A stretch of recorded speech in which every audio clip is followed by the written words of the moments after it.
Programmazione manuale centrale 214.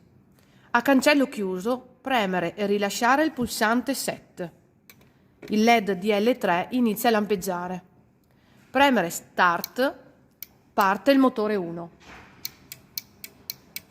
Quando l'anta del motore 1 raggiunge il punto di rallentamento desiderato, premere Start e il motore rallenta.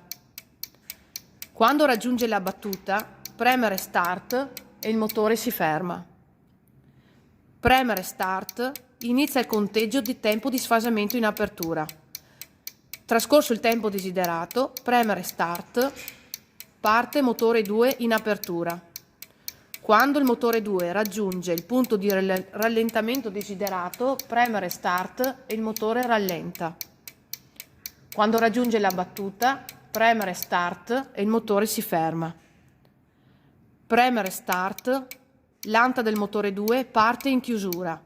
Attendere il tempo di sfasamento desiderato e premere Start parte anche il motore 1.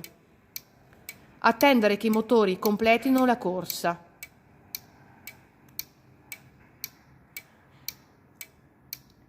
E la programmazione sarà completata. La centralina esce automaticamente dalla fase di programmazione e si imposta per il funzionamento normale.